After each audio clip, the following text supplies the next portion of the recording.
দৰমহা বৃদ্ধিক লৈ পেলাই এখন শেহতীয়া notification executive order government of Assam finance ডিপাৰ্টমেণ্টৰ ফালৰ পৰা এখন নটিফিকেশ্যন প্ৰকাশিত কৰা হৈছে আৰু এই নটিফিকেশ্যনখনৰ জৰিয়তে অকল গভৰ্ণমেণ্ট কৰ্মচাৰী পেঞ্চনৰ ফেমিলি পেঞ্চনৰেই নহয়, ইয়াতে যি আপোনাৰ মাষ্টাৰ ৰোল বা ৱৰ্ক চাৰ্জৰ এমপ্লয়ী আছে তেওঁলোকৰ ক্ষেত্ৰতো মিনিমাম পে' স্কেল যিসকলে পায় তেওঁলোকৰ ক্ষেত্ৰতো ইয়াতে ভাল এটা খবৰ আহিছে। তেওঁলোককো দিবলৈ কোৱা হৈছে। ইয়াতে চাওক, এখন নটিফিকেশ্যনৰ এটা কপি হয় আৰু এইটো এটা কপি, দুটা কপি আছে। আমি গোটেইখিনি কথা ইণ্টাৰপ্ৰিট কৰি দিম ইয়াতে আচলতে কি কথা দিয়া হৈছে। খুবেই গুৰুত্বপূৰ্ণ হয় আৰু গোটেইখিনি কথা আমি চাম। যি দিছে 2% DA বৃদ্ধি আপোনালোকে কেতিয়াৰ পৰা পাব আৰু এৰিয়াৰ কেতিয়া দিব, কি হ'ব, গোটেইখিনি কথা আমি এইটো ভিডিঅ'ৰ জৰিয়তে আলোচনা কৰিম।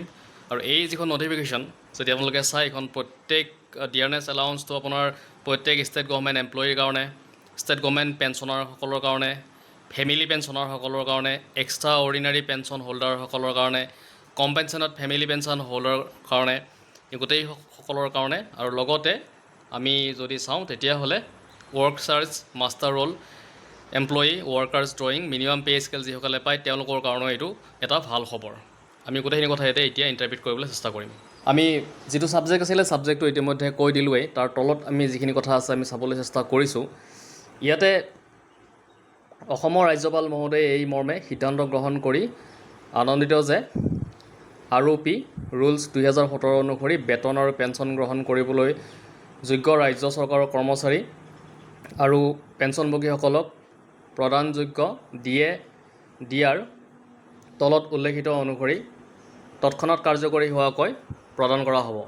তো ইয়াতে চাওক, DAৰ 2% মূল বেতন বা মূল পেঞ্চনৰ লগত DAটো যোগ হ'ব। মানে মূল বেতন আপোনাৰ যি বেছিক পে' বা বেছিক পেঞ্চন থাকিব সেইটোৰ লগত 2% ইনটু কৰিলে যিটো ফিগাৰ ওলায় সেইটোৱে ওলাব। যদি আপোনাৰ 10,000 টকা পেঞ্চন পায় মূল পেঞ্চন, তেতিয়াহ'লে তাৰ 10,000 2% আপোনাৰ 200 টকা বাঢ়িব।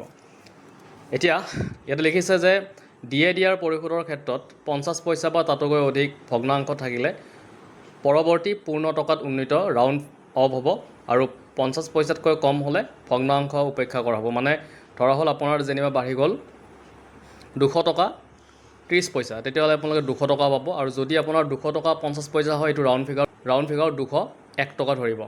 ঠিক আছে, এতিয়া আমি তলৰ ফালে চাবলৈ চেষ্টা কৰিছোঁ। এই আদেশ 1/4/2016 তাৰিখৰ পৰা সংশোধিত বেতন স্কেললৈ স্থানান্তৰিত হোৱা চৰকাৰী কৰ্মচাৰীসকলৰ লগতে 1/4/2016 পূৰ্বে বলবৎ থকা বেতন স্কেল অব্যাহত ৰাখিবলৈ বিকল্প গ্ৰহণ কৰা কৰ্মচাৰীসকলৰ ক্ষেত্ৰতো প্ৰযোজ্য হ'ব। এটা আদেশ আছিলে, আপোনালোকে গম পাইছিলে যে 1/4/2016 তাৰিখৰ পৰা সংশোধিত বেতন স্কেললৈ যিসকল স্থানান্তৰিত হৈছে তেওঁলোকৰ ক্ষেত্ৰতো এইটো প্ৰযোজ্য হ'ব বুলি কৈছে। তাৰপিছত চাওক, প্ৰথম ক্ষেত্ৰত অৰ্থাৎ সংশোধিত বেতন স্কেল গ্ৰহণ কৰা কৰ্মচাৰীসকলৰ বাবে DA গণনাৰ উদ্দেশ্য বেতন বুলি FR 9(21)A1 অনুসৰি সংজ্ঞায়িত বেতনক বুজাব, য'ত স্থবিৰতা বৃদ্ধি অন্তৰ্ভুক্ত থাকিব। যিসকল কৰ্মচাৰীয়ে 1/4/2016 পূৰ্বে বলবৎ থকা বেতন স্কেল অব্যাহত ৰাখিবলৈ বিকল্প ব্যৱহাৰ কৰিছিল তেওঁলোকে 31/3/2016 তাৰিখত প্ৰযোজ্য বেতন স্কেল অনুসৰি উপযুক্ত DA লাভ কৰি থাকিব।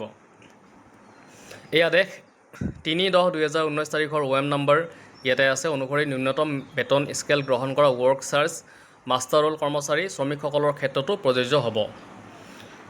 এতিয়া আহিলে এক্সট্ৰা অৰ্ডিনাৰী পেঞ্চনৰ ক্ষেত্ৰত কথাটো কৈছে আৰু যিখিনি কম্পেনশ্যনেট ফেমিলি পেঞ্চন থাকে তেওঁলোকৰ ক্ষেত্ৰত ইয়াতে কোৱা হৈছে যে তেওঁলোকৰ বাবে DAৰ হাৰ বিত্ত বিভাগৰ কাৰ্যবাহী আদেশ নম্বৰ ইয়াতে আছে 4/6/2025 অনুসৰি নিয়ন্ত্ৰিত হ'ব। উক্ত আদেশ অনুসৰি এই শ্ৰেণীৰ পেঞ্চনধাৰীসকলৰ বাবে বৃদ্ধি কৰা DAৰ হাৰ কোনো এক আৰ্থিক বছৰত সৰ্বাধিক 3% হ'ব বুলি ইয়াতে কৈছে। মঞ্জুৰ কৰা ধনৰাশি DAৰ হিচাপে শ্ৰেণীবদ্ধ কৰা হ'ব আৰু ইয়াৰ ব্যয় চৰকাৰী কৰ্মচাৰীয়ে বেতন লাভ কৰা আৰু পেঞ্চনভোগীয়ে পেঞ্চন লাভ কৰা সংশ্লিষ্ট বিভাগৰ মুৰব্বী হেড অফ একাউণ্টৰ অধীনত চেলাৰী, ৱেজ বা পেঞ্চন শীৰ্ষৰ পৰা বহন কৰা হ'ব। বৃদ্ধিপ্ৰাপ্ত 60% DAৰ জুন 2026 মাহৰ বেতন পেঞ্চনৰ সৈতে জুলাই 2026 মাহত পৰিশোধ কৰা হ'ব আৰু তাৰ পিছতো নিয়মিতভাৱে অব্যাহত থাকিব। তো দেখি পেলাই আপোনালোকে যে জুনত আপোনালোকে পাব আৰু জুলাইত ইয়াতে আপোনালোকে গম পালে যে জুনত বিলবিলাক বনোৱা হ'ব আৰু জুনত যিসকলে পেঞ্চন ড্ৰ কৰে তেওঁলোকৰ পেঞ্চন জুনতেই সোমাই যাব বেছিকৈ, আৰু যিসকলৰ দৰমহা তেওঁলোকৰ জুলাইত হ'ব আৰু জুলাইত হ'লে তেওঁলোকৰ কৰ্মচাৰীসকলৰ দৰমহাটো বৰ্ধিতভাৱে জুলাইত আহিব। অসমৰ সকলো কোষাগাৰ, ট্ৰেজাৰী, উপ কোষাগাৰ, ছাব ট্ৰেজাৰী আৰু অনুমোদিত ৰাজহুৱা খণ্ডৰ বেংকসমূহক এই কাৰ্যবাহী আদেশৰ ভিত্তিত পেঞ্চনভোগী, পৰিয়াল পেঞ্চনভোগী, অসাধাৰণ পেঞ্চনভোগী আৰু সহানুভূতিক পৰিয়াল পেঞ্চনধাৰীসকলক ডিআৰ পৰিশোধৰ ব্যৱস্থা কৰিবলৈ অনুৰোধ জনোৱা হৈছে। তো দেখিবলৈ পালে আপোনালোকে ইয়াতে ট্ৰেজাৰী বা ছাব ট্ৰেজাৰী তাৰপিছত বেংকসমূহক এই আদেশটো পালন কৰিবলৈ কোৱা হৈছে, এই যিখিনি আমি ক'লোঁ গোটেইখিনিৰ কাৰণে।